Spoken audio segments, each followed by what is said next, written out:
Lo que descubrimos por sus obras, por sus afanes, por sus luchas, es que construye la ciudad terrena, la ciudad enfrentada al plan de Dios, y que por lo tanto esta es su realidad. Una secta, es una secta secreta, es una secta secreta que lucha contra el reino de Dios y que se caracteriza pues por el relativismo, por el naturalismo, porque lucha decididamente contra todo lo que es sobrenatural, y por el laicismo, y más que el laicismo, una visión anticristiana de la realidad, y por la gnosis, esa visión gnóstica también, hermética, que tiene mucho de ocultismo, ¿no? O pretende tenerlo, ¿no? De esa sabiduría oculta que ella pretende de alguna manera dar a conocer a sus adeptos.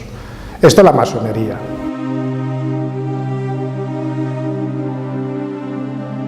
La Humanum Genus, León XIII, cuando empieza la encíclica, esta encíclica para condenar la masonería, dice que la masonería se entiende cuando recurrimos a la ciudad de Dios de San Agustín, ¿no? Las dos ciudades, dice él, es algo que podemos entender muy bien. Una ciudad, la ciudad terrena construida enfrente de Dios y de su ley, y la ciudad celeste, ¿no? Dos amores construyeron dos ciudades, dice San Agustín, en la ciudad de Dios. Una, pues por el amor a sí mismo, el amor egoísta, ¿no? Y en contra de Dios, construye la ciudad de la tierra, la ciudad terrena, la Babilonia, La otra construye la Jerusalén celeste, que consiste en el amor de Dios hasta la negación de uno mismo, ¿no? Bueno, pues aquí vemos esta confrontación, ¿no? Podríamos decir, así entendemos qué es lo que hace la masonería, ¿no? La masonería de alguna manera se define a sí misma por aquello que realiza en este mundo, el proyecto que tiene para la humanidad, y es construir la ciudad terrena enfrentada a Dios, construir una Babel, alejada de los planos que Dios ha dispuesto para la construcción de este mundo y del reino de Dios, y que en definitiva queda definido también un poco por aquello de San Ignacio, ¿no? Que hemos oído tantas veces, ¿no? De las dos banderas. Bueno, pues ya sabemos quién trabaja bajo la bandera de Cristo y quién trabaja bajo la bandera de Satanás.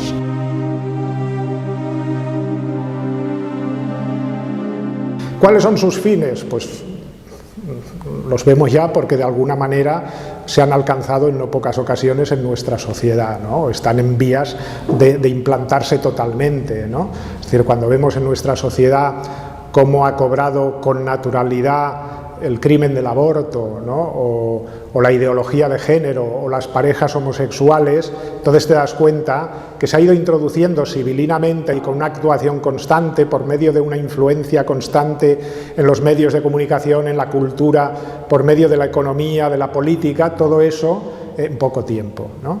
Entonces, ellos lo que pretenden es eso, es cambiar el paradigma. El paradigma, que es, el paradigma en griego quiere decir el pensamiento, la forma de comportarse y la forma de pensar, ¿no?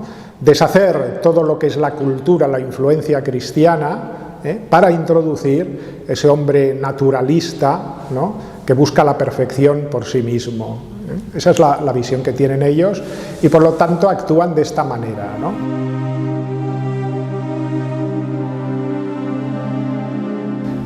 Ellos actúan bastante en la oscuridad, en la medida de que no se dan a conocer, y da la sensación que el anonimato les es muy conveniente, en el sentido de que ellos no publican evidentemente listas de socios, o no se dan a conocer como masones, ¿no?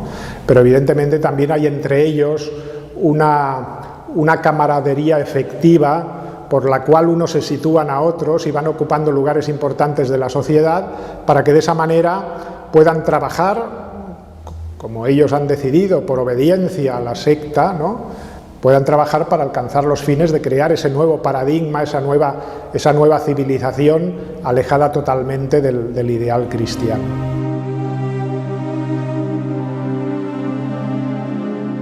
En 1738 el Papa Clemente XII condena ya la masonería con un decreto in eminenti, que será el punto de partida de esta certeza que tiene la Iglesia de que los fines de la masonería son siempre contrarios a los fines de la Iglesia, de la construcción del reino de Dios y del Evangelio de Jesucristo.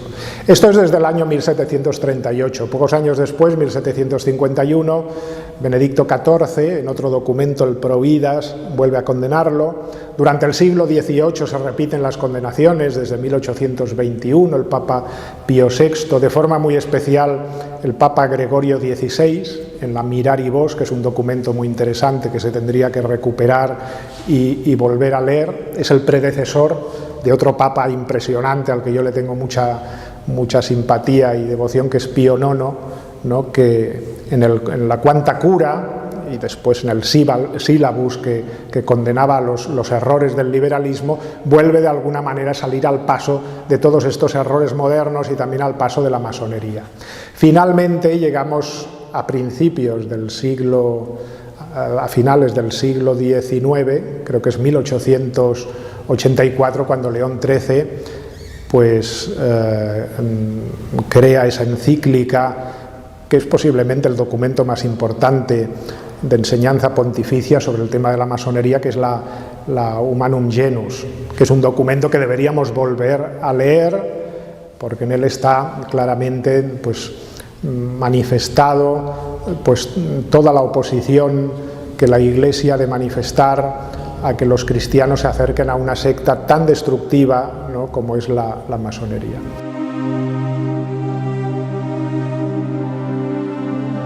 En 1917, el Código de Derecho Canónico, el anterior Código de Derecho Canónico, sí que es cierto que condena la masonería y decreta la excomunión contra los masones. Pero en el año 1983, cuando se crea el nuevo Código de Derecho Canónico que tenemos ahora, aquel artículo, aquel canon 2235 del antiguo Código desaparece y no hay una condena expresa de la masonería. Hay un canon que condena las sectas anticristianas, pero muy genéricamente, diciendo que deben ser castigados aquellos que participen de ella, pero nada más. Esto crea de alguna manera en aquel momento, en 1983, una gran incomodidad en no pocos sectores de la Iglesia, porque ven que se ha pasado de puntillas por encima del tema de la masonería. Porque después del concilio hay como un intento, hay un intento de algunos eclesiásticos, de algunas conferencias episcopales, de entrar en un diálogo con algunas obediencias masónicas que se consideraban menos beligerantes con la Iglesia. Finalmente, pues la misma Iglesia reconoce que ese diálogo es imposible, porque ve en efecto el hermetismo, ¿no?, el secretismo de la secta, ¿no?, que encierra de alguna manera siempre esas intenciones ocultas.